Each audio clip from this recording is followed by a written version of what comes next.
Constitution club में हो रही इस बेहद जरूरी बहस में डिबेट में आप सभी का बहुत बहुत स्वागत है। मेरा नाम सौरभ द्विवेदी है। मैं इंडिया टुडे हिंदी मैगजीन का और ललन टॉप का संपादक हूं और आज की इस बहस का मॉडरेटर भी।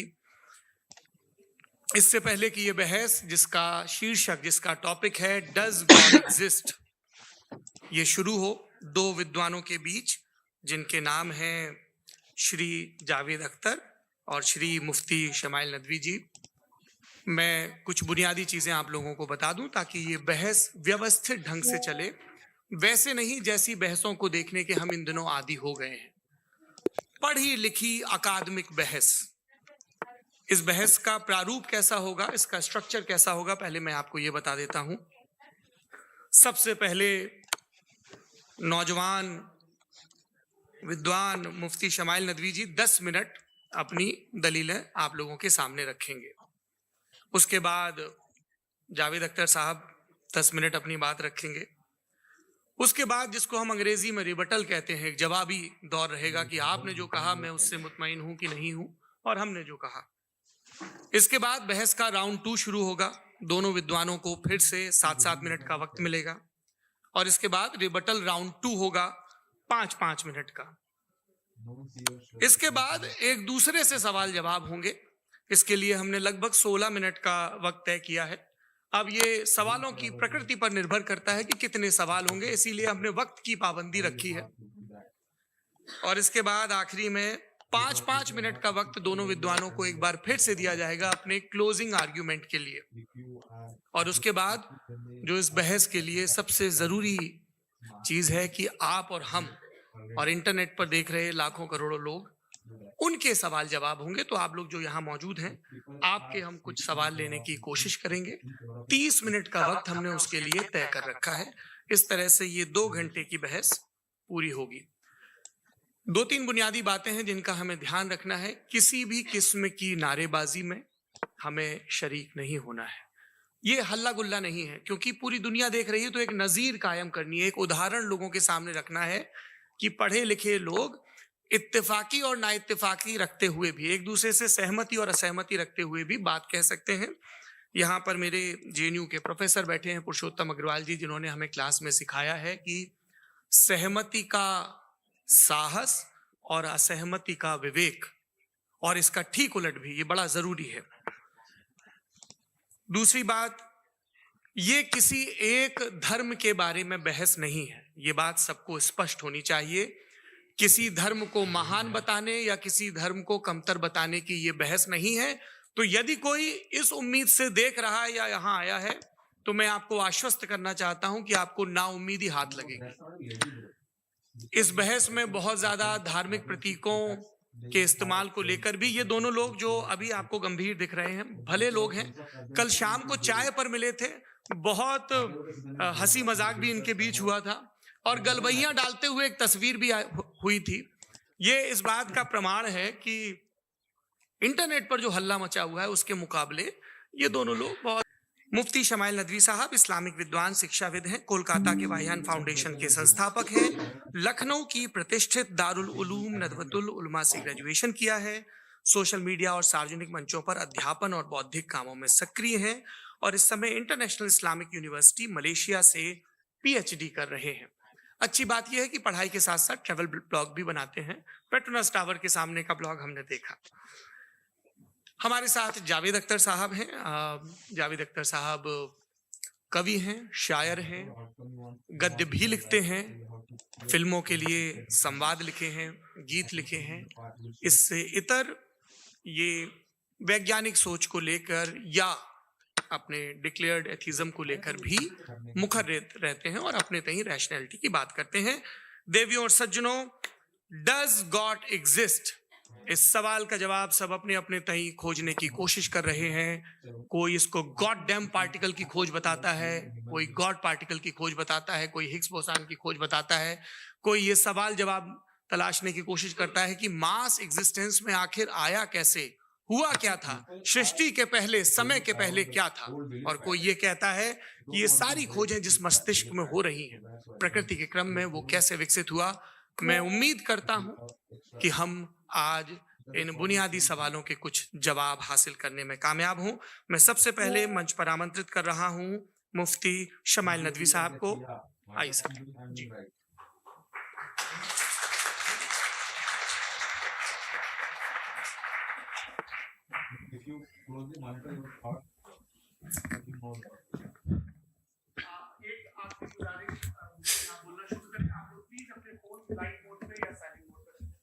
एक बार चेक कर ले, कई बार बेध्यानी हो जाती है।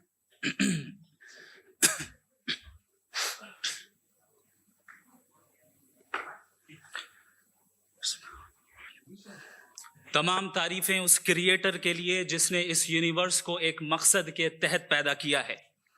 रिस्पेक्टेड जनाब जावेद अख्तर साहब, मिस्टर सौरभ द्विवेदी और respected audience, thank you all for being here today.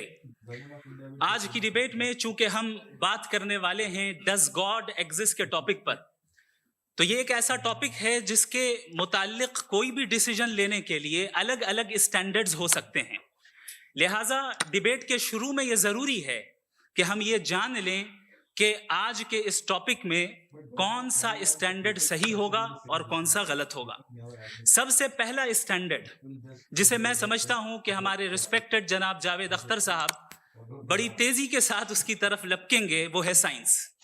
जबकि साइंस दर हकीकत खुदा के एग्जिस्टेंस को डायरेक्टली साबित करने या उसके एग्जिस्टेंस को डिनाई करने के लिए स्टैंडर्ड नहीं बन सकती। और उसकी वजह क्या है, ये मैं नहीं कह रहा, ये वो लोग कह रहे हैं जो साइंस के एक्सपर्ट्स हैं।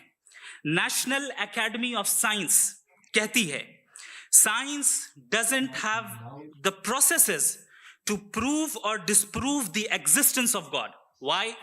क्योंकि साइंस का ताल्लुक एम्पेरिकल एविडेंस से है और एम्पेरिकल एविडेंसेस का ताल्लुक हमारे नेचुरल और फिजिकल वर्ल्ड से है, जबकि गॉड नॉन फिजिकल और सुपर नेचुरल रियलिटी है।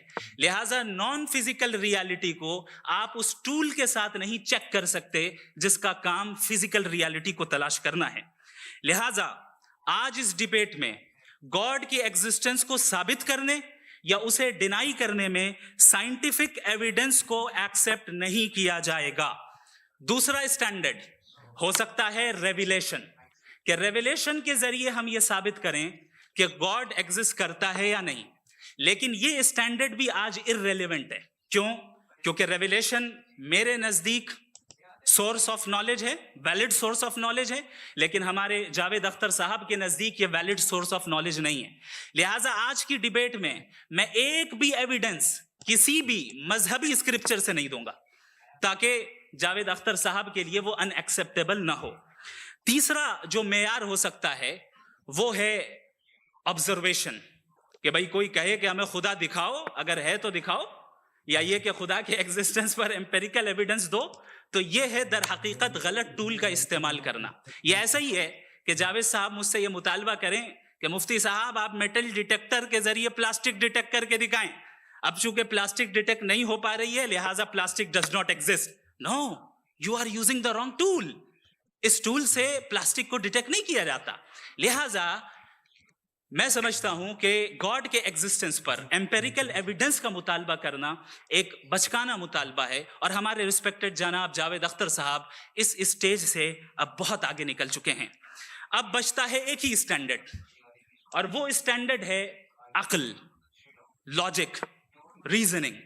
और यही वो स्टैंडर्ड है जिसके तहत गॉड के एग्जिस्टेंस को साबित किया जाएगा या गॉड की एग्जिस्टेंस को डिनाई किया जाएगा। लेकिन चूंकि ये बहुत इंपॉर्टेंट और सेंसिटिव टॉपिक है, इसलिए लॉजिकल आर्ग्यूमेंट भी ऐसा होना चाहिए जो डेफिनेटिव हो, इनडेफिनेटिव ना हो, जो 2 और 2 4 की तरह बिल्कुल वाजे हो, जिसे लॉजिकली रिजेक्ट करना पॉसिबल नहीं हो। फॉर एग्जाम्पल हम कहें हमारे रिस्पेक्टेड मिस्टर सौरभ साहब ये एक इंसान है और तमाम इंसान कॉन्शियस बीइंग है, लिहाजा नतीजा क्या निकला, हमारे सौरभ साहब भी कॉन्शियस बीइंग है। क्या ये इनडेफिनेट आर्ग्यूमेंट है या डेफिनेट आर्ग्यूमेंट है? ये डेफिनेट आर्ग्यूमेंट है। ये 2 और 2 की तरह वाजे है, इसमें किसी तरह जो है लॉजिकली इसको रिजेक्ट नहीं किया जा सकता। तो अगर आज हमारे जावेद अख्तर साहब ऐसी कोई अकली दलील और लॉजिकल एविडेंस दें खुदा के ना होने पर जो डेफिनेट भी हो, तो मैं ये ऐलान करता हूं कि यकीनन मैं उस एविडेंस को कबूल करूंगा और उस पर गौर करूंगा, लेकिन साथ में ये भी ऐलान कर देता हूं प्रेडिक्शन के तौर पर कि ऐसा कोई डेफिनेट आर्गुमेंट कोई नहीं पेश कर सकता। दलील हम देंगे और डेफिनेटिव दलील देंगे, लॉजिकल दलील देंगे, ऐसी दलील देंगे जो एंटायर एथिस्टिक वर्ल्ड उसे रेफ्यूट नहीं कर सकती। चलें अब हम एक एग्जाम्पल सोचते हैं, एक सिनेरियो, सिंपल सिनेरियो, तमाम ऑडियंस से गुजारिश है, हम और आप एक आइसोलेटेड आइलैंड पर हैं, ऐसा आइलैंड जहां पे हमसे पहले कोई कभी नहीं गया। चलते चलते आपके सामने अचानक आपने देखा एक पिंक कलर की बॉल पड़ी हुई है। सबसे पहला सवाल आपके जहन में क्या आएगा कि ये बॉल यहां क्यों आई, कैसे आई, ये पिंक कलर की ही क्यों है, कोई और कलर भी हो सकता था, ये इसी शेप में क्यों है, कोई और शेप भी हो सकता था। नेचुरली आप इस तरफ पहुंचेंगे कि कोई ना कोई है जिसने इन स्पेसिफिक प्रॉपर्टीज के साथ इस बॉल को बनाया है और यहां पे रखा है। चूंकि आप जानते हैं कि ये जो बॉल है इसका एग्जिस्ट करना जरूरी नहीं है, ये एग्जिस्ट कर भी सकती थी, नहीं भी कर सकती थी, और एग्जिस्ट करना ही था तो किसी और फॉर्म में करती, किसी और कलर में करती। अब आप इस बॉल को एक्सपैंड करते चले जाएं, एक्सपैंड करते चले जाएं, एक्सपैंड करते चले जाएं, यहां तक कि ये बॉल यूनिवर्स के साइज की हो जाए। बताइए कि क्या साइज के बढ़ जाने से सवाल बदल जाएगा? हरगिज नहीं बदलेगा। अभी भी सवाल रहेगा ये यूनिवर्स कहां से आया, इन स्पेसिफिक प्रॉपर्टीज के साथ कहां से आया, क्यों आया, किसने बनाया, ये सवाल उस वक्त भी वैलिड रहेगा। लेकिन ये सवाल अगर हम जनाब जावेद अख्तर साहब से करें तो चूंकि इनका वर्ल्ड व्यू एथिस्टिक है, और सिर्फ इनका नहीं, मतलब जितने भी एथिस्ट हैं और एथिस्टिक वर्ल्ड व्यू को रखने वाले से अगर आप ये सवाल करें कि ये यूनिवर्स कहां से आया, तो इनका जवाब या तो आर्ग्यूमेंट फ्रॉम इग्नोरेंस होगा या डॉगमेटिक होगा। या तो ये कहेंगे कि मुझे नहीं पता कि ये कहां से आया, लिहाजा गॉड डज नॉट एग्जिस्ट, ये आर्ग्यूमेंट फ्रॉम इग्नोरेंस है, या ये कहेंगे कि ये यूनिवर्स खुद ब खुद बन गया। इसका मतलब ये है कि उस बॉल को भी खुद ब खुद बन जाना चाहिए, लेकिन बॉल के ताल्लुक से ये एक्सप्लेनेशन एक्सेप्ट नहीं की जाएगी कि ये खुद ब खुद बन गई, लेकिन यूनिवर्स के ताल्लुक से कर दिया जाएगा। इसे हम दूसरे अल्फाज में डॉगमा भी कह सकते हैं। दूसरी चीज, हमारे जावेद अख्तर साहब जरूर गॉड ऑफ गैप्स की मिसाल भी जरूर देंगे, और मिसाल देंगे कि पहले जमाने में बिजलियां कड़कती थी तो लोगों ने किसी एक खुदा की तरफ, और बारिश होती थी तो दूसरे खुदा की तरफ मंसूब कर दिया, उनके पास दलील नहीं थी। यह हमारा वर्ल्ड व्यू है ही नहीं, यह हमारा वर्ल्ड व्यू है ही नहीं, क्योंकि नेचुरल फिनोमेना के प्रोसेस की इंटरप्रिटेशन को जान लेने से यह कहां से साबित हो गया कि गॉड एग्जिस्ट नहीं करता है। इस पर मैं इंशाल्लाह अभी आगे बात करूंगा। आप हजरात ये भी देखेंगे, और मैं ये एक्सपेक्ट करता हूं कि हमारे रिस्पेक्टेड जनाब जावेद अख्तर साहब जरूर इमोशनल आर्ग्यूमेंट्स भी देंगे, जो कि एक लॉजिकल फेलेसी है जब बात आती है ट्रुथ को डिसाइड करने में। क्यों? मिसाल के तौर पर वो कहेंगे कि अगर गॉड है तो इविल क्यों एग्जिस्ट करता है, जबकि मैं कहता हूं इविल का एग्जिस्ट करना गॉड के एग्जिस्ट करने की दलील है, उसके खिलाफ नहीं है। चूंकि अगर गॉड है तो हम सब उसके सामने अकाउंटेबल हैं, और अगर हम अकाउंटेबल हैं तो अकाउंटेबिलिटी के लिए इविल का मौजूद होना जरूरी है, उसके बगैर हम अकाउंटेबल नहीं हो सकते। और अगर हम अकाउंटेबल नहीं हैं तो हम जनाब जावेद अख्तर साहब से पूछेंगे कि आप बताएं कि फिर सफरिंग इस दुनिया में क्यों है? अगर खुदा नहीं है तो सफरिंग क्यों है? और उन लोगों के जज्बे का क्या जिनके अंदर सफरिंग के बाद इंतकाम लेने का जज्बा पाया जाता है और वो इस दुनिया से ऐसे ही चले गए, क्या उनकी सारी तकलीफें बेकार चली जाएंगी? अब आ जाएं उसी एग्जाम्पल की तरफ कि बॉल, मुझसे अगर कोई पूछे इस बॉल को किसने बनाया और या इस एक्सपेंडेड बॉल को किसने बनाया, मैं कहूंगा कि चूंकि ये यूनिवर्स और इस यूनिवर्स की तमाम चीजें कॉन्टिंजेंट हैं। कॉन्टिंजेंट होने का मतलब ये होता है कि जो अपने एग्जिस्टेंस पे किसी के ऊपर डिपेंड करती हो, तो जाहिर है ये यूनिवर्स कॉन्टिंजेंट है। और अगर कोई चीज कॉन्टिंजेंट नहीं है तो मैं रिक्वेस्ट करूंगा कि मुझे दिखा दें कि कौन सी चीज यूनिवर्स में कॉन्टिंजेंट नहीं है, हम भी जरा गौर कर लें और हम भी देख लें।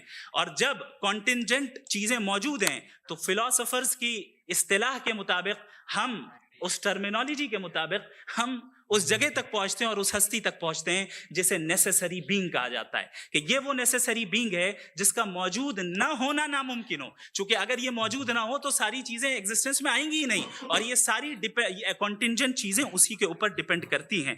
अब अगर आप ये सवाल करते हैं कि फिर उस हस्ती को किसने बनाया, फिर उसका कॉज क्या है, फिर उसका कॉज क्या है, फिर उसका कॉज क्या है, और एंडलेसली चले जाएं, इसे हम कहते हैं इन्फिनिट रिग्रेस ऑफ कॉजेस, जो कि लॉजिकल फेलेसी है। कॉन्सेप्चुअली इन्फिनिटी पॉसिबल है। मिसाल के तौर पे न्यूमेरिकल्स 1 2 3 गिनते चले जाएं, इन्फिनिट नंबर्स है। मैं कॉन्सेप्चुअली बात नहीं कर रहा, प्रैक्टिकली रियलिटी में साबित करके दिखाएं कि infinite regress of causes possible है या नहीं। अगर पॉसिबल है तो हम मान लेंगे, मिसाल दे लें, और पॉसिबल नहीं है तो एक ही ऑप्शन बचता है जिसे हम कहते हैं नेसेसरी बीइंग। ऐसी नेसेसरी बीइंग जो इंडिपेंडेंट है, क्योंकि अगर वो डिपेंडेंट हुई तो वो नेसेसरी नहीं रहेगी। ऐसी इंडिपेंडेंट बीइंग जो इटर्नल है, अगर वो इटर्नल नहीं होगी, उसकी बिगिनिंग होगी तो वो खुद कॉन्टिंजेंट है। ऐसी बीइंग जो पावरफुल है, क्योंकि कॉन्टिंजेंट को एक्चुअलाइज करने के लिए पावर चाहिए। ऐसी बीइंग जो इंटेलिजेंट है और नॉलेजेबल है, क्योंकि ये यूनिवर्स स्पेसिफिक फॉर्म और स्पेसिफिक लॉज ऑफ नेचर के तहत प्रिसाइजली चल रहा है। थैंक यू मुफ्ती साहब। मैं इन दलीलों के बाद जावेद अख्तर साहब से गुजारिश करूंगा, आप बैठ के बोलना चाहेंगे हमारे? जी।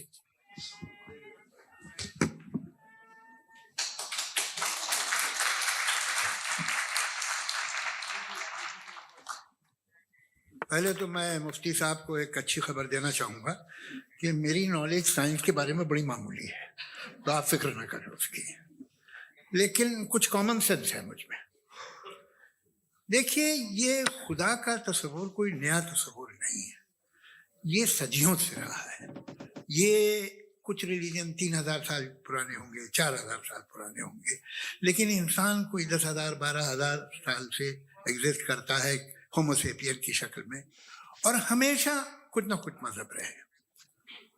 ये मजहब जाहिलों के नहीं थे, ये मजहब एक ऐसी ग्रीक सोसाइटी के थे जहाँ बड़े बड़े फिलोसफर पैदा हुए।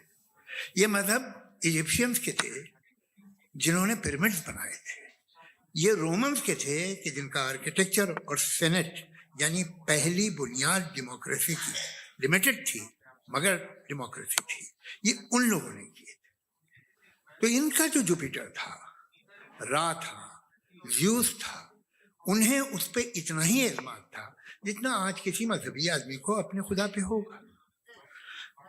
क्रिश्चियनिटी आने से पहले यूरोप में एक मजहब था, जर्मेनिक रिलीजन। उसका एक खुदा था, उसकी एक बीवी थी, उसके 2 बेटे थे, एक बेटी थी। फिर जर्मनी में जब यूरोप में क्रिश्चियनिटी आई तो वो खुदा, उसकी बीवी और पूरे खानदान चला गया।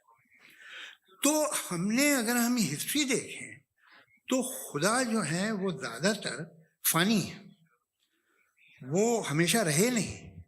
और वो जो लोग इन्हें मानते थे उनको आप कहें वो तो जाहिल थे, उन्हें तो कुछ पता ही नहीं था। ऐसा नहीं है, वो अपने वक्त में बड़े काबिल लोग थे और अपने वक्त में उन्होंने बड़े बड़े काम किए हैं। फिलोसफर्स थे, साइंटिस्ट थे, लेकिन उनका मजहब कहाँ गया, उनके खुदा कहाँ गए? आज जो खुदा हैं दुनिया में लोग उन्हें मानते हैं। आपको क्या मालूम कि कितने बरसों के बाद क्या होने वाला है? हम यूरोप में देखते हैं तो चर्च खाली हैं। तो वक्त के साथ चीजें बदलती हैं। जहां तक इसका ताल्लुक है मजहबों का, हर मजहब आपसे एक चीज मांगता है, फेथ। ये फेथ क्या चीज होती है? What is the difference between faith and belief? ये तो बहुत ही अहमकाना बात होगी कि कोई आदमी कहे साहब अगर खुदा है तो मुझे दिखाइए। ये तो जाहिलाना बात हुई। मैंने तो नॉर्थ पोल नहीं देखा है, मगर मैं मानता हूं कि नॉर्थ पोल है। मैं क्यों मानता हूं? इसलिए कि अगर ये दुनिया राउंड है तो उसका कोई टॉप होगा। कुछ लोग हैं जो वहां गए भी हैं, कॉमन सेंस कहता है कि ऐसा होगा, सबूत है, गवाह है, रीजन है। तो ये मेरा फेथ नहीं है। तो फेथ में और बिलीफ में डिफरेंस क्या है? जो मजहब मांगता है आपसे, हर मजहब फेथ मांगता है। फेथ का मतलब ये है कि ना कोई गवाह हो, ना कोई सबूत हो, ना कोई रैशनल हो, ना कोई लॉजिक हो, ना कोई प्रूफ हो, मगर तुम एक बात को मानो। ये है फेथ। वरना बिलीफ होता। अगर इसमें कुछ भी सबूत होते, गवाह होते, तो फिर इसे आप बिलीफ कहते। जैसे मेरा बिलीफ है कि नॉर्थ पोल है, मेरा फेथ थोड़ी है। फेथ इन तमाम शर्तों को रद्द करता है। तो फिर स्टुपिडिटी क्या है? अगर मैं एक बात ऐसी मानूं जिसकी ना कोई लॉजिक है, ना कोई रैशनल है, ना कोई प्रूफ है, ना कोई गवाह है, ना कोई सबूत है, और मैं उसे मानूं, तो ये स्टुपिडिटी हुई। इसे ही भाई कल को मैं यकीन कर लूं कि एलॉन मस्क जो है मेरा भाई है, तो मुझे इंतहाई खुशी होगी, सुकून भी बहुत मिलेगा मुझे। लेकिन और कहे भाई क्यों मानते हो, क्या सबूत है भाई, वो तो अमेरिकन है और तुम तो इंडियन हो, वो तो नस्ल अलग है, तुम्हें कभी मिले भी नहीं।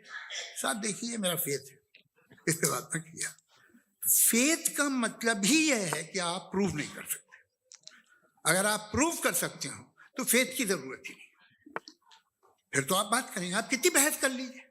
अल्टीमेटली दुनिया का हर मजहब फेथ पे टिका है, और फेथ का मतलब है एक ऐसा यकीन जिसका कोई सबूत, कोई गवाह, कोई रैशनल नहीं। अब आप ये कहें, क्या आप ये क्यों कह रहे हैं कि साहब ये कायनात किसने बनाई? कमाल ये है कि आपने बताया कि एक आइलैंड पे गए और एक बॉल देखी, आपने ये नहीं कहा कि आइलैंड किसने बनाया, आपको सिर्फ बॉल पे हैरत हुई। हमने आइलैंड पे हमने हैरत नहीं की, होते हैं आइलैंड। इसी तरह ये आइलैंड है, सितारे, ये गैलेक्सीज, ये सब आइलैंड हैं खला में। हम उन्हें टेकन फॉर ग्रांटेड लेते हैं, हम पूछते नहीं किसने बनाए। आपने जजीरे के बारे में भी नहीं पूछा है। मेरी पैदाइश कैसे हुई? क्या मैं प्लान पैदा हुआ था? I was plan to be born, या एक लकी स्पर्म था जो किसी एक से चिपक गया? मेरी पैदाइश रैंडम, रैंडम। और इंसाफ जिसे आप कहते हैं, इंसाफ का तो नेचर से कोई वास्ता ही नहीं। जो आप कहते हैं कि एक दिन इंसाफ मिलेगा, इंसाफ is a human concept, nature में कोई इंसाफ नहीं। अगर शेर हिरन को खा जाता है तो उसे कोई सजा नहीं मिलती। अगर एक आंधी आती है और हरे भरे पेड़ों को उखाड़ के फेंक देती है तो आंधियों की जेल नहीं होती है। नेचर में इंसाफ नहीं, इसलिए मुझे नेचर को इंसाफ की जरूरत भी नहीं। नेचर तमाम एक है। अब हम कहें कि साहब ये देखिए जो मैंने खाना खाया था, ये मेरी आंख तो नहीं यूं कर दिया उसे, तो इसे सजा मिलनी नहीं, वो सिस्टम है, ऐसे ही चल रहा है। नेचर बगैर इंसाफ के है। इंसाफ इज अ ह्यूमन कॉन्सेप्ट। तो जो आपसे कहता है कि मैं तुम्हें इंसाफ दूंगा, वो इंसानी जहन की पैदावार है।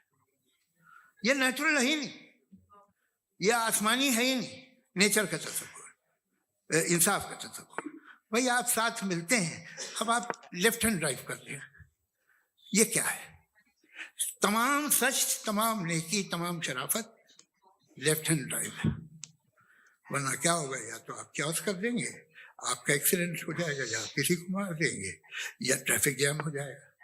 झूठ, बेईमानी, रिश्वतखोरी, ये तमाम जो है driving on the wrong side, इसके ऊपर कुछ नहीं। ये तो हमने बनाया, जैसे हमने लेफ्ट हैंड ड्राइव बनाई है। ये कॉन्सेप्ट ऑफ इंसाफ जो है ये हमारा है, इसका नेचर से कोई वास्ता नहीं। शेर खा जाता है हिरन को, उसे जेल होती है क्या? कुछ भी नहीं, है ही नहीं। तो ये जो दुनिया के रिलीजन प्रॉमिस करते हैं आपसे इंसाफ, इसी से मालूम होता है कि ये मैन मेड है। ये तसव्वुर कहीं और का है ही नहीं। जो नेचर है, कुछ लोग कहते हैं नेचर ही खुदा है, तो नेचर में तो इंसाफ नहीं कहीं। और आप वादा कर रहे हैं कि तुम्हें मरने के बाद इंसाफ मिलेगा। मुझे अगर मिलेगा तो मैं बहुत खुश होऊंगा, लेकिन मैं यकीन नहीं कर पाता, इसलिए कि मैं फेथ नहीं पैदा कर सकता। The very fact that religion demand faith, इसका मतलब है कि उनके पास जस्टिफिकेशन नहीं है। अच्छा था, फिर रिलीजन अगर मॉडरेशन में है, कोई सा भी नहीं, वो आप में कुछ खूबियां भी पैदा करता होगा। देखिए उससे ये फायदा है, वो फायदा है। अल्कोहल जो है वो ज्यादातर दवाओं में यूज होती है, और एक सर्वे किया गया था अमेरिका में कि लॉन्जेटिविटी किन लोगों की है। तो एक तरफ वो लोग थे जो शराब पीते ही नहीं थे, और एक तरफ वो थे जो एक बोतल शराब रोज पीते थे। सबसे ज्यादा लंबी उम्र होती है जो 2 पैक नाप के शराब पीते और खाना खाते हैं। मगर हम शराब को बड़ा समझते हैं, मैं भी बड़ा समझता हूँ। क्यों? ऐसा होता नहीं। कुछ चीजों में आदत होती है जो बढ़ती है। आज तक में एक आदमी दूध पीता है, आप 10 साल बाद भी मिलेंगे तो एक ही गिलास पीता होगा। ऐसा नहीं होता सुबह से दूध पीता रहता है। मिल्कोहलिक मैंने नहीं देखे, अल्कोहलिक होते हैं। ये टेंडेंसी है मजहब की कि वो बढ़ता है, जैसे कैंसर बढ़ता है, जैसे शराब बढ़ती है। कुछ लोग होंगे जो उसे सही तरह से यूज करते। मुझे यकीन है कि हमारे मुफ्ती साहब भी उनमें से एक हैं।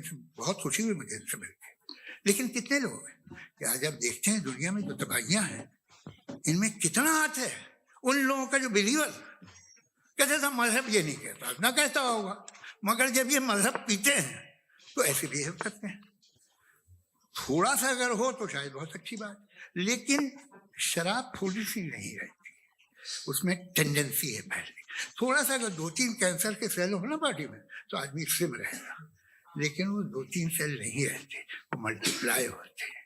जावेद साहब टाइम पूरा हो गया। टाइम हो गया तो बस बात खत्म हो गई। अच्छा, मुझे कुछ और कहने को था भी नहीं। जी, मैं पहले जवाबी दौर के लिए इनवाइट कर रहा हूं मुफ्ती साहब को। Your rebuttal round 1, you have 7 minutes.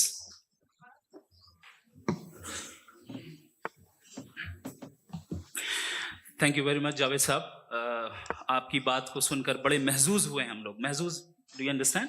We enjoyed. Okay, अब थोड़ा सा लॉजिकली उसको हम लोग देखते हैं। दरअसल हम लोगों ने कल गुजारिश की थी मुफ्ती साहब से भी, जावेद साहब से भी, कि हिंदुस्तानी जबान आम फहम सबको समझ में आ जाए, और जहां कहीं आप मुश्किल शब्द इस्तेमाल करें वहां बताते भी चलें। Thank you.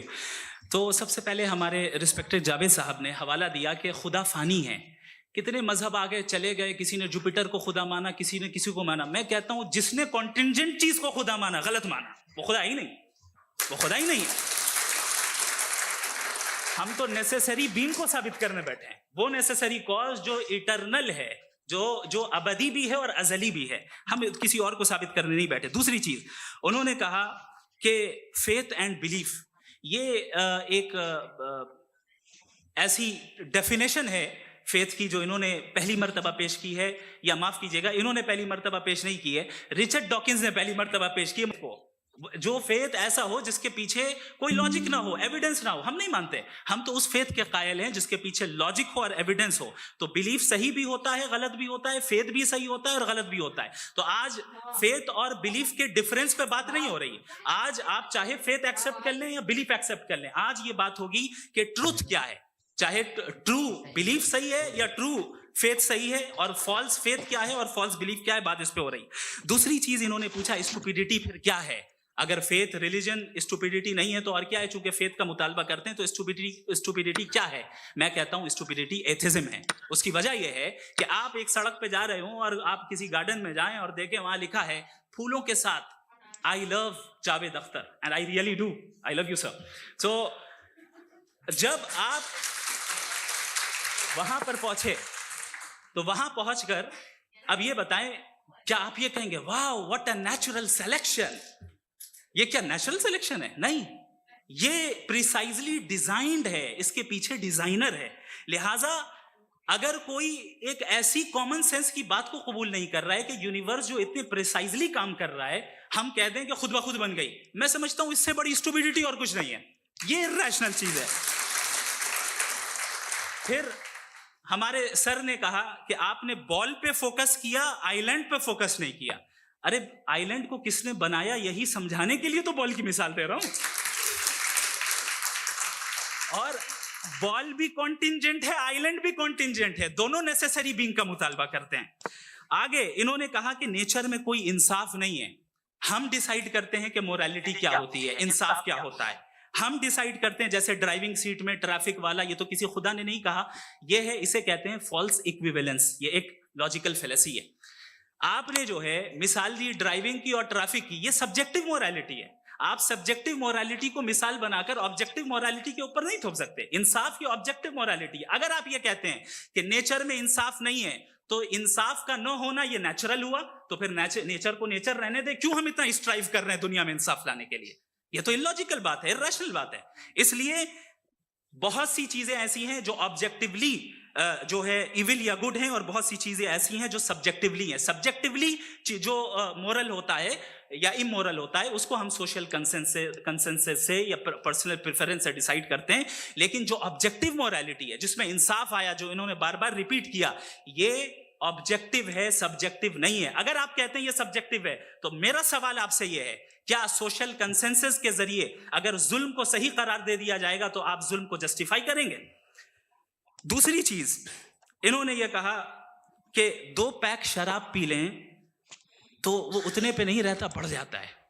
यही मामला मजहब के साथ है, 2 पैक आप पी लें बढ़ेगा। तो ये एक ऐसी मिसाल है, इसको कहीं भी फिट कर लें कि आप एथिज्म पे जब फिट करें, जब आप 2 पैक एथिज्म का लेंगे ना तो वो बढ़ बढ़ के नॉर्थ कोरिया बनेगा। Thank you.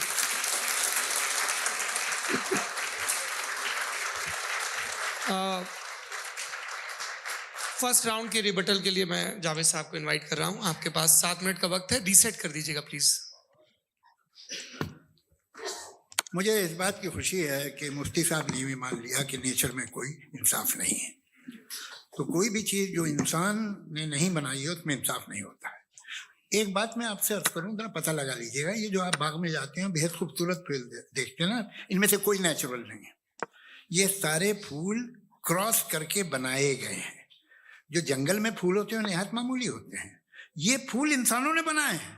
जो आप बाग में देख के वाह वाह कहते हैं, ये इंसानों के बनाए हुए हैं। डिफरेंट फूलों को क्रॉस करके, डेवलप करके, फिर क्रॉस करके इस तरह से बनाए गए। नेचुरल फ्लावर नहीं। किसी जंगल वीरान में जाके आप गुलाब के फूल नहीं देखेंगे। ये सब बनाए हुए इंसान ने, बहुत से काम इंसान ने किए हैं। बाकी है कि आपने मेरी एक बात का जवाब नहीं दिया, जिससे मुझे शिकायत है कि फेथ क्या है और आप फेथ मांगते क्यों हैं मुझसे? आप तो लॉजिकल हैं, आपके पास तो सारे रैशनल हैं, आपके पास सारे सबूत हैं, तो आपको फेथ की डिमांड क्यों करते हैं कि भाई तुम सरेंडर कर दो और सवाल मत करो? कोई मजहब सारे सवाल करने की इजाजत नहीं देता है और मना करता है कि ज्यादा सवाल ना करो, बह जाओगे तुम। आप क्यों रोकते हैं? हकीकत यह है कि इंसानी तारीख क्या है। इंसानी तारीख ये है कि दुनिया में 2 तरह के लोग हुए हैं। एक वो जिन्होंने अपनी लाइल्मी की परस्तिश की है, दूसरे वो जिन्होंने अपनी इग्नोरेंस या लाइल्मी से झगड़ा किया है और मालूम किया है कि क्या है। ये जो आप कह रहे हैं, आज आप हैरान हैं कि भाई ये यूनिवर्स कैसे बनी। लोग हैरान थे ये सूरज डूबता है तो इधर से कैसे निकलता है। और आप एक कदम जाके हमेशा का मानने को तैयार है, एक कदम पीछे ही मान जाइए। भाई आप इसके बाद जाते हो, कहते सवाल ना करना कि ये कहां से आया, ये पावर तो हमेशा से हमेशा रहेगी। तो आप यूनिवर्स के बारे में मानने में क्या तकलीफ है? एक कदम पहले रुक जाइए। ये हमेशा से थी या नहीं थी हमें मालूम नहीं है। और ये कहना कि हमें मालूम नहीं है, कमाल ये है कि दुनिया के सारे मजहब सब जानते हैं ये दुनिया कैसे बनी थी, कैसे मिटेगी, मरने के बाद क्या होगा, इनको सब इल्म है। इनको किसी को डायनासोर होते थे पहले ये नहीं पता था, किसी को नहीं पता। किसी भी दुनिया की मजहबी किताब में डायनासोर का जिक्र नहीं है। लेकिन बाकी सब बातें, how to make universe in 4 easy lessons and बाकी सब पता है। जिसको सब पता है वो गड़बड़ है। हम में ये इंकिसार, ये ह्यूमिलिटी होनी चाहिए कि हम ये कहें कि हमें ये बहुत सारी बातें नहीं मालूम, लेकिन हम उनकी परस्तिश न करना, अपनी लाइल्मी को की परस्तिश न करें, हम उसे पता लगाने की कोशिश करें। जिस दुनिया में आप बैठे हैं सर, ये हॉल जो है, ये इलेक्ट्रिसिटी जो है, ये माइक जो है, जिस हवाई जहाज से आप आए थे, वो जिस कार से आप यहाँ आए हैं, ये सब उन लोगों की बनाई हुई है जिन्होंने सवाल किए थे। ये दुनिया जिसमें आप आज आराम से हैं, ये उन लोगों की बनाई है कि जिन्होंने सवाल किए थे। और हर स्टेज पे इन सवालों को मकरू कहा गया था, गलत कहा गया था। आप जरा तारीख पढ़िए, बड़ी दिलचस्प किताब है बर्ट्रैंड रसेल की, जिसमें उसने रिलीजन एंड साइंस कि कब से रिलीजन जो है साइंस के अगेंस्ट है। और हद तो यह है कि भाप के इंजन के खिलाफ थे, स्टीम इंजन के भी खिलाफ थे, और फतवे हुए उन पे, वेटिकन ने दिए। तो ये हमेशा, अभी जैसे ही ये राइट विंगर आते हैं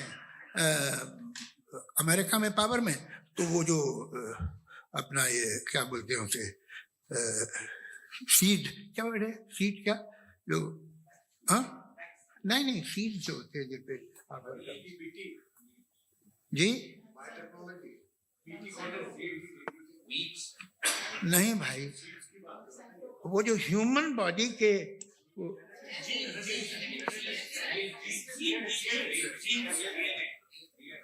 उस पर रिसर्च बंद हो जाती है, रिपब्लिकन नहीं करने देते। अरे भाई इतना डर क्या है तुम्हें? एक जमाने में बहुत नाराज थे ये सारे मजहबी लोग कि ये इंसान तो इंसान बनाने की कोशिश कर रहा है, आपको क्या तकलीफ भाई, बना ले तो बना लेने दो, ये खौफ क्या है? और ये सब आज जो आप कह कर रहे हैं नामुमकिन है, ये कैसे हुआ? मुझे एक किस्सा याद आता है। जब मैं 6ठी क्लास में था तो मैं मैथमेटिक्स में बहुत वीक था, तो एक टीचर रख दिया गया, उसने 1 2 3 4 5 6 7 तो सिखा दिया मुझे। वो दिन मैं भूल नहीं सकता हूँ मुफ्ती साहब, जिस दिन उसने ये बताया कि 1/2 क्या होता है और 3/4 क्या होता है, मुझे ऐसा लगा कि मेरा सर बीच से फट जाएगा। ये आदमी कह रहा है कि जो दीवार के अंदर जाओ वॉक करते हुए। आज हंसता हूं मैं इस बात पे। तो आज जो बातें आपके जहन से बिल्कुल परे है और आप हैरान होते उन्हें देख के, एक वक्त आएगा कि मामूली लगेंगे। और हुआ है, आपकी इंसानी तारीख ही है। इतनी जल्दी सारे फैसले आप मत कर लीजिए, थोड़ा ये ह्यूमिलिटी रखिए कि भाई ये हमें नहीं मालूम। ये कहने में क्या है, ये यूनिवर्स कहाँ तक फैली, ये कब से है और कब तक रहेगी, हमें नहीं मालूम। आपने फैसला कर लिया कब बनी, ये आपके हिसाब से कोई 14 बिलियन ईयर बनी जो समझा जाता है। उससे पहले हजारों करोड़ों अरबों साल तक खुदा बैठा क्या कर रहा था? खामोश बैठा था, ऐसे ही जमाइयां ले रहा था। फिर उसे आइडिया है, यार एक काम करते, वक्त अच्छा गुजर जाएगा, यूनिवर्स बनाते। सोचिए, वो तो हमेशा से है ना, मगर यूनिवर्स हमेशा से नहीं है, ये तो बनाई गई है। और उससे पहले क्या था, इनका क्या काम था? कैसी बात है, ये बड़ा आसान है। जो बात हमें आज धीरे धीरे पता चली है, बरसों 2000 और 2500 साल पहले आपको किसी ने बता दिया कि क्या था, आप मान गए, और तब से वही मान रहे हैं जो 2500 साल पहले कहा गया था। सब कुछ बदल गया है, सॉल्व हो रही है चीजें। अभी साइंस बिल्कुल दावा नहीं करती, या कोई फिलोसफर ये दावा नहीं करता कि हमें सब मालूम, बल्कि वो कहता है कि हमें जितना मालूम होता है उससे ये मालूम होता है कि हमें कितना कम मालूम। तो हम अपनी जहालत से लड़े, उसकी परस्तिश न करें। जी, time, thank you so much. मैं तर्कों की श्रृंखला में राउंड 2 के लिए मुफ्ती साहब को आमंत्रित कर रहा हूं। आपके पास एक बार फिर से 7 मिनट का वक्त है। शुक्रिया। जनाब जावेद अख्तर साहब कई मर्तबा दोहरा रहे हैं कि फेथ का मतलब बताइए, फेथ का मतलब बताइए। मैंने बता दिया, फेथ सही भी होता है, गलत भी होता है। और आज हम फेथ पे बात नहीं कर रहे, हम ट्रुथ और डज गॉड एग्जिस्ट पे बात कर रहे हैं। क्या डज गॉड एग्जिस्ट, ये ट्रुथ यानी गॉड है या नहीं है, इसमें से दोनों ट्रुथ क्या है। अब आप उसे फेथ कह लें, बिलीफ कह लें, नॉट माई बिजनेस। उसके बाद आपने कहा कि भाई सवाल करने से मजहब रोकता है। मैं कहता हूं जो रोकता है वो रोकता होगा, मैं नहीं रोकता, बल्कि सवाल करें, सवाल करना चाहिए। सवाल कर करके तो हम आगे बढ़ते हैं, तरक्की करते हैं, और इसीलिए मैं आज यहाँ पे आया हूं। लेकिन सवाल सिर्फ खुदा से नहीं होगा, आपसे भी होगा। सवाल एथिज्म से भी होगा, सवाल सिर्फ मजहब से नहीं होगा, सबसे होगा। और आज मैं सवाल करूंगा और उम्मीद है कि आप जवाब देंगे। अभी तक आपने वैसे कॉन्टिंजेंसी आर्गुमेंट का कोई जवाब नहीं दिया। चलें, आपने कहा यूनिवर्स के बारे में इटर्नल क्यों नहीं बोल देते। ये चूंकि लॉजिकली पॉसिबल ही नहीं है कि यूनिवर्स इटर्नल हो। यूनिवर्स एक कॉन्टिंजेंट चीज है जो टाइम एंड स्पेस के पाबंद है, टाइम एंड स्पेस से बाउंड है। जो टाइम एंड स्पेस से बाउंड होगा वो कॉन्टिंजेंट होगा, जो कॉन्टिंजेंट होगा वो उसकी बिगिनिंग हुई होगी, जिसकी बिगिनिंग हुई होगी वो इटर्नल नहीं हो सकता। ये तो कॉमन सी बात है। आपने कहा कि किसी मजहबी किताब में डायनासोर का जिक्र नहीं है। अफसोस कि आज तक किसी मैथमेटिक्स के किताब में मुझे डायनासोर का जिक्र नहीं मिला। तो इसका मतलब मैथमेटिक्स की किताब बेकार है? नहीं, उसका वो टॉपिक नहीं है। रेवलेशन का और मजहबी किताबों का टॉपिक ये नहीं है कि आपको आके बताए साइकिल कैसे बनाते हैं, या आकर ये बताएं कि जो है डायनासोर कब था। वो तो मोरालिटी सिखाने आया है, गॉड के बारे में बताने आया, नॉन फिजिकल रियलिटी की हकीकत को सिखाने के लिए आया। रिलीजियन साइंस को रोकता है? नहीं रोकता। अगर रोकता है तो गलत करता है। रिलीजियन साइंटिज्म को रोकता है, जिसमें हमारे जावेद साहब मुब्तला हैं। साइंस और साइंटिज्म में फर्क है। साइंटिज्म यह है कि आप समझें कि साइंस और साइंटिफिक मेथोडोलॉजी ये नॉलेज को हासिल करने का वाहिद सोर्स ऑफ नॉलेज है। यह है साइंटिज्म। हम इसे रिजेक्ट करते हैं। हम साइंस को तो तरक्की करते हैं, भाई आप हमारी पूरी तारीख कर लें, पढ़ लें तो आपको पता चल जाएगा। बहरहाल ये अलग टॉपिक है। उसके बाद इन्होंने एक लफ्ज कहा, वेटिकन ने फतवा दिया। वेटिकन का फतवे से कोई ताल्लुक नहीं है, दोनों कॉन्ट्राडिक्टरी अल्फाज हैं। उसके बाद उन्होंने कहा कि भाई हमें नहीं मालूम। अगर नहीं मालूम तो क्लियरली कह देना कि नहीं मालूम है, इसमें क्या हरज है? तो वही तो मैं कह रहा हूं ना कि आप कह दें कि नहीं मालूम, लेकिन क्लेम क्यों कर रहे हैं कि गॉड एग्जिस्ट नहीं कर रहा है? आप कह दें नहीं मालूम है, हो सकता है हो सकता ना हो, लेकिन आप क्लेम कर रहे हैं। The moment you say God does not exist, this is a claim, and now the burden of proof is upon you too, जैसे हमारे ऊपर है। और क्यों है मैं बताता हूं, क्यों है ये भी मैं बताता हूं। फिलोसॉफिकली जो क्लेम होता है ना, सिर्फ ये नहीं होता कि इंसान कहे पॉजिटिव क्लेम करे और नेगेटिव क्लेम करे तो बर्डन ऑफ प्रूफ नहीं है। आप मिसाल के तौर पे मैं कहूं कि फुला उस कमरे में कोई नहीं है, मैंने एक नॉलेज का क्लेम किया है। उस कमरे में कोई नहीं है, मैंने एक नॉलेज का क्लेम किया। या तो मैं कहूं मुझे नहीं पता, हो भी सकता है नहीं भी हो सकता है, this is not a claim. लेकिन जब मैं कह रहा हूं कि वहां कोई नहीं है, या मैं कह रहा हूं वहां कोई है, दोनों क्लेम है और दोनों के ऊपर बर्डन ऑफ प्रूफ है। हमारे ऊपर भी बर्डन ऑफ प्रूफ है। मैंने कंटिजेंसी आर्ग्यूमेंट दिया, इसे तोड़कर दिखाइए। आखिरी चीज, इन्होंने कहा कि खुदा दुनिया बनाने से पहले 150 साल पहले या करोड़ों साल पहले क्या कर रहा था। अरे हजरत, चलें बहरहाल मैं जवाब दे देता हूं। आप हमारे रिस्पेक्टेड पर्सनालिटी हैं, अगर आप नहीं होते तो मैं इसे एंटरटेन ही नहीं करता। टाइम, ये 100 साल पहले या 100 साल बाद, पहले बाद में अभी, ये वो अल्फाज हैं जिनका ताल्लुक टाइम से है। टाइम शुरू ही हुआ है यूनिवर्स की बिगिनिंग के बाद, तो उसके पहले खुदा क्या कर रहा था? सवाल इलॉजिकल है, ये फेलेसी है। यानी आप ये कह रहे हैं कि यूनिवर्स के बनने से पहले खुदा क्या कर रहा था? टाइम के बनने से पहले, पहले का ताल्लुक टाइम से, टाइम उस वक्त था ही नहीं, तो ये सवाल ही इनवैलिड है खुदा के ताल्लुक से। दूसरी चीज, आर्ग्यूमेंट ऑफ कंटिजेंसी जो मैंने आपके सामने पेश की है, आपने बार बार ये प्रूफ किया और ये कह रहे हैं कि गॉड ऑफ गैप्स। देखिए, पहले नहीं मालूम था, साइंस ने कर दिया। सिंपल की मिसाल से मैं समझा देता हूं। जिस गैप्स की आप बात कर रहे हैं ना, साइंस उन गैप्स को जिन चीज के जरिए भी प्रूव करेगा वो कॉन्टिजेंट ही होगा। अब चाहे वो फोर्स हो, मैटर हो या एनर्जी हो। लिहाजा सवाल हमारा उस वक्त भी वैलिड होगा जब तक कि आप नेसेसरी बीइंग पे ना आ जाएं। और इन्फिनिट रिगरेस पॉसिबल नहीं है of causes in practical world, तो जाहिर है कहीं रुकना पड़ेगा। जहां रुकेंगे वही खुदा है। दूसरी चीज, आपने ये कहा, क्या कह रहा था मैं, किस पॉइंट को? What? Oh no, after that, just now. हाँ, जहां रुकेंगे वही खुदा है। बहरहाल, तो टाइम का जिक्र हो गया, गॉड ऑफ गैप, सॉरी, या इसकी एक मिसाल आप ले लें। एक कार है, एक साहब ने देखा कि भाई कार जो है उसके व्हील्स कितने अच्छे लगे हुए हैं, सही जगह पे। स्टीयरिंग जो है कितने अच्छे जगह पे लगी हुई, और सीट्स कितने वेल डिजाइंड है, कितनी प्रिसाइजली ये कार काम कर रही है। तो जरूर कोई ना कोई इसे क्रिएट किया है, किसी ने क्रिएट किया है। अब जावेद साहब आए और कहे, अरे जनाब बोनेट खोलिए, इसमें इंजन है, इंजन इस कार को चला रहा है, hence prove no one has created the car. This is illogical, this is irrational. आपने इंजन के जरिए उस गैप को तो साबित किया, लेकिन क्या उससे कार की जो क्रिएशन है और उसका जो क्रिएटर है ये इम्पॉसिबल हो जाए? ऐसा पॉसिबल है? उसका सवाल खत्म हो जाए, ऐसा पॉसिबल है? नहीं। आपने गैप्स को फिल करके, कॉन्टिंजेंट चीजों से गैप्स को फिल करके हमारे ऑब्जर्वेशन को और ब्रॉड कर दिया।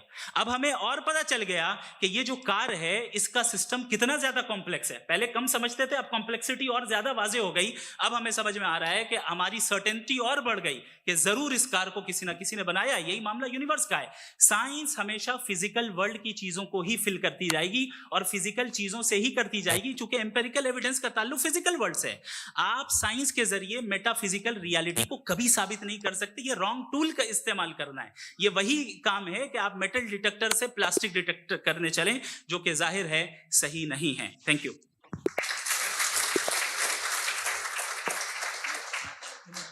जी, ये आर्ग्यूमेंट का राउंड 2 है। हाँ। 7 मिनट है। पहले तो मैं आपसे अर्ज करूं कि आपने कहा कि जब कायनात ही नहीं थी तो वक्त भी नहीं था, कुछ भी नहीं था। कैसे नहीं था? खुदा था। एक एग्जिस्टेंस तो था ना खुदा का। तो जब खुदा था तो वक्त भी होगा। ऐसा नहीं है कि कुछ भी नहीं था, खुदा था। अच्छा, बाकी है कि आपने कहा साहब आप साबित कीजिए, आपके पास भी लॉजिक है, मेरे पास भी लॉजिक है। आप मेरा जिम्मेदारी नहीं है साबित करना कि खुदा है। बर्टन रसल ने बड़ी अच्छी बात कही। बर्टन रसल ने बड़ी अच्छी बात कही। मैं आपसे अगर ये दावा करूं कि एक चाय की केतली मरीख के चारों तरफ घूम रही है, मार्स के चारों तरफ, तो ये आपका काम नहीं है कि आप साबित करें कि कोई चाय की केतली नहीं है। ये मेरा काम है, मैंने दावा किया है। ये दावा तो मजहबी लोग करते हैं कि खुदा है। मैं क्यों साबित करूं कि नहीं है? जब तक आप मुझे कन्विंस नहीं कर देंगे नहीं मानूंगा। आपकी जिम्मेदारी है, मेरी जिम्मेदारी नहीं है। दोयम ये कि ये जो आप कह रहे हैं, जो गैप्स हैं, ये गैप जब जब किसी मजहब को चैलेंज करते हैं, जब ऐसा कोई बात आती है तो हंगामा हो जाता है कि जब वो चैलेंज करें किसी फेथ को। ये तमाम साइंस जो है इसे मुख्तलिफ जगहों पे मुख्तलिफ वक्तों में मजहब ने रोकने की कोशिश की है। ये किताब है religion and science, Burton Russell की, पढ़िएगा, अच्छी लगेगी आपको। तारीख ही है साइंस, मजहब की साइंस से उसका यही रिश्ता है। अच्छा, अब ये हम सोचें कि बहरहाल ये वजूद जो है मजहब और ये बिलीफ इन गॉड इंसान को बेहतर बना देता है। तो एक काम कीजिए, हिंदुस्तान वर्ल्ड का नक्शा लीजिए और मार्क कीजिए कि रिलीजन कहाँ कहाँ ज़्यादा है, कहाँ कहाँ, चाहे वो लैटिन अमेरिका हो या मिडल ईस्ट हो या फार ईस्ट हो या हिंदुस्तान के वो इलाके जहाँ मजहबियत ज़्यादा है। रख दीजिए नक्शा अलग। अब दूसरा नक्शा कि कहाँ कहाँ नाइंसाफी, रिप्रेशन, औरतों के हुकूक की पामाली, जुल्म, डिक्टेटरशिप कहाँ है। नक्शा एक ही होगा। तो आप मुझे बताएं कि जो इसका तरकीब इस्तेमाल क्या है। खुदा का तरकीब इस्तेमाल तो बताइए। आप छोटी सी दवा सड़क पे बेचते हैं, उसकी भी तरकीब इस्तेमाल बताते हैं। इसके इस्तेमाल से तो फायदा नहीं हुआ किसी को। जो सारे के सारे खराब मुल्क हैं, खराब समाज है, वो सारे जुल्म खुदा के नाम पे करते हैं। वो गलत करते हैं, सही करते हैं, मुझे क्या लेना देना उससे। इस्तेमाल से मालूम होता ना। एक विस्की की बोतल कभी शायद देखी हो आपने, लाल रंग की होती है, उस पर रोशनी और छिपड़ा इंतहाई खूबसूरत लगती है, क्या बिगाड़ रही है किसी का। उसका इस्तेमाल गलत है, इसलिए आप उसे नापसंद करते हैं। इसका इस्तेमाल गलत है, इस तसव्वुर का इस्तेमाल ही गलत है और हमेशा से गलत हुआ है। आप देख लीजिए, इंसानी तारीख देख लीजिए, आज देख लीजिए, हिंदुस्तान देखिए, दुनिया देख लीजिए, क्या हो रहा है। इसे कैसे इस्तेमाल कर रहे हैं। फेथ वाले लोग क्या फेयर हैं, जस्ट हैं, जो अपने खुदाओं पे यकीन रखते हैं, वो किस तरह के लोग हैं। वो लोगों को इंसाफ देते हैं, वो बेहतर इंसान बने। तो इस दवा का फायदा क्या है। चलो बहुत फायदा हो रहा तो मैं इस्तेमाल कर लूंगा, मैं मुझे तो इस दवा का कोई फायदा दिखता ही नहीं। मुझे तो ऐसा लगता, मैं एक और बात बताऊं, अगर कोई आदमी मजहबी है और अच्छा आदमी है तो मैं उसकी बहुत इज्जत करता हूं, इसलिए कि मेरा ख्याल है मजहबी आदमी का अच्छा होना मुझसे अच्छा होने से ज्यादा मुश्किल है। भाई हर चीज की एक लिमिट है। आप इतना भाग सकते हैं, इतना नहीं भाग सकते, इतना वजन उठा सकते, इतना नहीं उठा सकते, इतना दूर देख सकते हैं, इतना दूर नहीं देख सकते। उसी तरह कॉमन सेंस कहता है कि आप में नेकी का भी एक कोटा होगा। अब आप अगर सुबह जाते हैं अपनी इबादत गाह और इबादत करते हैं तो बाहर निकलते हैं तो आप तो यही महसूस करते हैं कि आपने एक बहुत अच्छा काम किया, आपकी नेकी का एक बहुत बड़ा कोटा खर्च हो गया जिससे किसी का कोई फायदा नहीं। मैं तो नहीं जाता हूँ तो मुझे तो किसी को खाना खिलाना पड़ेगा, किसी बेवा की मदद करनी पड़ेगी। मैं अपना कोटा कैसे कंज्यूम करूँ? आप अपना कोटा सारे मजहबी लोग इंतहाई यूजलेस कामों में यूज करते हैं, उसके बाद भी अगर आप में बच्ची है थोड़ी सी शराफत, तो भाई वाह क्या बात।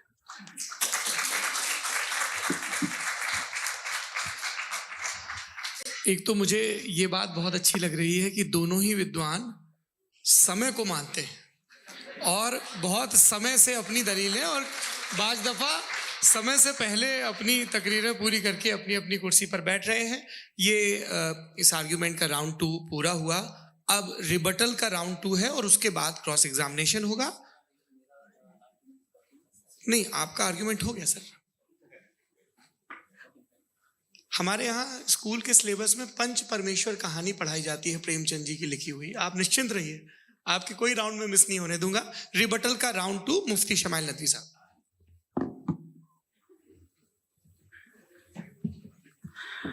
असल में जो हकीकी प्रॉब्लम है, असल प्रॉब्लम है वो ये है कि जावेद साहब के पास कॉन्सेप्ट ऑफ गॉड क्लियर नहीं है। इन्होंने कहा कि कायनात से पहले खुदा तो था, तब भी तो टाइम होगा। ये टाइम कायनात का हिस्सा है। हम खुदा, उस खुदा को मानते हैं, नेसेसरी बीइंग का टाइमलेस होना जरूरी है, चूंकि वो टाइम का क्रिएटर है। जब उसने टाइम को क्रिएट किया तो वो खुद टाइम पे कैसे होगा? उसने जब स्पेस को क्रिएट किया तो खुद स्पेस में कैसे होगा? अगर वो टाइम एंड स्पेस को पहले से ही उसका पाबंद है तो फिर किस चीज को उसने क्रिएट किया? लिहाजा ये सवाल गलत है कि खुदा था तो टाइम होगा। बिल्कुल नहीं, टाइम के पाबंद हम है, खुदा नहीं है। हम फिजिकल वर्ल्ड से ताल्लुक रखते हैं, वो मेटाफिजिकल रियलिटी है। दूसरी चीज इन्होंने मिसाल दी कि चाय की केतली हवा में घूम रही होगी, और पता नहीं शायद वो बर्टन रसल का उन्होंने हवाला दिया। बहरहाल यही प्रॉब्लम है। प्रॉब्लम यही है कि हम चीजों के दरमियान डिफरेंशिएट नहीं कर पाते। ये जो आपने मिसाल दी ये इमेजिनेशन है, और मैं जो साबित कर रहा हूं वो लॉजिकल नेसेसिटी है। आप इमेजिन करने आए तो कुछ भी करें, जुपिटर में पिंक एलिफेंट होगा, यूनिकॉर्न होगा, करें, उससे कायनात पे क्या फर्क पड़ता है? उससे आप लॉजिकल नेसेसिटी साबित नहीं कर सकते। मैं तो उस प्राइम कॉज की बात कर रहा हूं, उस नेसेसरी बीइंग की बात कर रहा हूं जिसके बगैर इस कायनात का एग्जिस्टेंस मुमकिन नहीं है। दूसरी चीज, मजहब को साइंस चैलेंज करती है वगैरह वगैरह, ये हमारा टॉपिक ही नहीं है। मैं इस पे बात करूंगा तो फिर मेरा वक्त चला जाएगा। मजहब के ऊपर चूंकि हमारी डिस्कशन नहीं है, साइंस को मजहब और बिलखुसूस मैं और हमारा वर्ल्ड व्यू कम अज कम साइंस को पीछे नहीं करता है, साइंटिज्म की मजम्मत करता है। इसकी वजाहत मैंने पहले कर दी। दूसरी चीज इन्होंने कहा वर्ल्ड का नक्शा लीजिए, वर्ल्ड मैप लीजिए, 2 अलग अलग जगह की। हजरत, मैंने ये होमवर्क किया था और मैंने मिडिल ईस्ट का एक नक्शा लिया और यूरोप का एक नक्शा लिया। ये मजहबी इलाका और ये लिबरल और एथीस्ट इलाका। मुझे पता चला कि सबसे ज्यादा रेप केसेस जो हैं वहां पर है।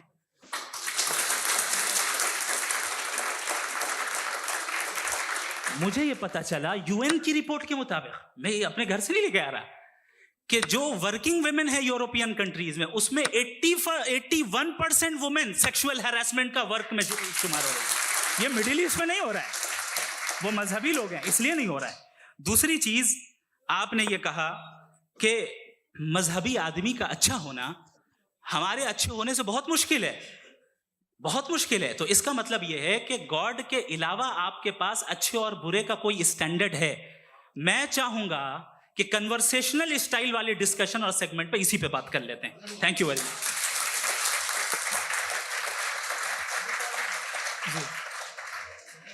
ये रिबटल का राउंड 2 है। आपके पास 5 मिनट का वक्त है और इसके बाद क्रॉस एग्जामिनेशन शुरू करेंगे। आप चाहे तो जो इन्होंने सवाल पूछे उनके जवाब आप रिबटल में भी दे सकते हैं। जी, देखिए, पहले तो ये बात कि ये मिसाल गलत है। इन्होंने पहले ही हमको डिसार्म कर दिया। पहले अकल से मामला सॉल्व नहीं हो सकता, लॉजिक से आप पहुंच नहीं सकते। ये एक मेटाफिजिकल चीज़ है। मेटाफिजिकल अजीब सा लफ्ज़ है, ठीक से किसी को माने नहीं मालूम इसके, तो ऐसा लगता है कुछ बड़ी चीज़ है। अरे भाई, क्या होता है मेटाफिजिकल? बताओ, खड़ी हो। ये एक लफ्ज़ है जो कहीं भी इस्तेमाल हो जाता है। जब आप एक बात कर रहे हैं और आप मुझसे बहस कर रहे हैं तो मुझे मेटाफिजिकल मत बताइए, आप लॉजिकली मुझे प्रूफ किए। और अगर लॉजिकली आप नहीं बात करते साहब ये मेटाफिजिकल है, तो फिर हम आप बात क्या कर रहे हैं? मेरा आपका किस जबान में कॉन्वर्सेशन होगा? और ये कहना कि वक्त पहले नहीं था, तो फिर क्यों कहते हैं ये हमेशा से और हमेशा रहेगा? हमेशा वक्त है, तो आप कैसे कहते हैं वो हमेशा से है और हमेशा रहेगा? हमेशा का मतलब है कोई वक्त, अगर वक्त ही नहीं है तो हमेशा कैसे? बाहर वो रहेगा। अब मैं ये देखता हूं, आपने कहा ना कि वहां रेप ज्यादा होते हैं, तो हम एक बात देखते हैं कि ये दुनिया जिसपे वो कादर मुतलक है, जिसकी मर्जी के बगैर पत्ता भी नहीं हिलता, ओमनीपोटेंट है, ये दुनिया चल कैसे रही है? और इस दुनिया का हाल क्या है? 45,000 बच्चे जो 10 साल की उम्र से कम थे वो गाजा में मरे। भूख से काला हांडी में बच्चे मरते हैं और डिप्थेरिया से मरते हैं। डिप्थेरिया अजीब मर्ज है, गले में जाली बनना शुरू होती है, बच्चा नीला हो जाता है, गरीब का बच्चा, इसलिए कि उपास इलाज में ये कादर मुतलक है जो जाए कर दे। इसलिए आप दुआएं मांगते हैं हमारी, ये काम कर दे वो कर दे, तो इसका मतलब डे टू डे लाइफ में वो इंटरफेयर करता है और ये देख रहा है वो। अगर वो वाकई भी है फॉर डिस्कशन से, तो मैं जब दुनिया देखता हूं तो मेरे दिल में उसके लिए कोई इज्जत नहीं पैदा होती। ये क्या कर रहे हो तुम पूरे ऑल पावरफुल हो, ओमनीपोटेंट हो, ओमनी प्रेजेंट हो। तुम तो वहां गाजा में रहे होगे ना, तुम हर जगह हो।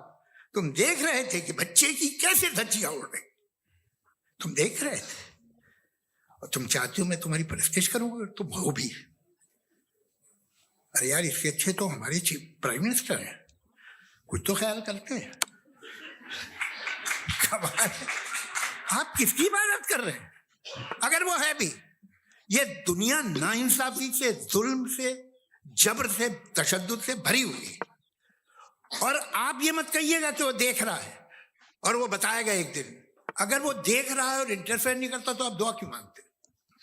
आप कहते हैं मेरा ये काम करा दे, इसके मतलब है वो दखल दे सकता है, वो आपको नौकरी दिलवा सकता है, भले दूसरे आदमी को न मिले, मगर आपका काम कर देगा चूंकि आपने दुआ मांगी है। तो जब वो आपको नौकरी दिला सकता है, लड़की की शादी कर सकता है, बेटे को ग्रीन कार्ड दिलवा सकता है, तो कम से कम ये जो मर रहे हैं बच्चे, इनको रोक दे, कुछ तो करे। मुझे तो दुनिया में, इस दुनिया का कोई मालिक है, इसका ओमनीपोटेंट कोई रूलर है, और ये दुनिया ऐसी चल रही है। हेलो, मैं तो चाहूंगा कि भाई ना हो, अगर हो तो बड़ी शर्मिंदगी की बात। हाँ साले ठीक है। शुक्रिया।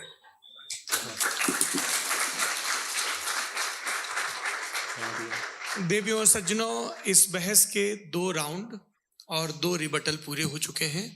अब सबसे जरूरी और सबसे मुश्किल राउंड शुरू हो रहा है, क्रॉस एग्जामिनेशन का। अब इन विद्वानों की सज्जनता की एक परख भी होगी और वक्त हमने 16 मिनट का तय किया है। पहला सवाल आप पूछना चाहेंगे? जी बिल्कुल। पहले बोले भी आप माइक ले लीजिएगा हाथ में, ये नीचे से होना चाहिए। जी मैं बोलता हूँ, ये डायस हटा सकते हैं क्या हम थोड़ा क्विकली? डायस पीछे कर दीजिए बस थोड़ा सा, है ताकि ये जो दाएं बाएं लोग बैठे हैं, इसे हटा ही दीजिए, वरना वहां तो जाने वाले नहीं। आराम से आराम से। दोनों तरफ से हटा दीजिए।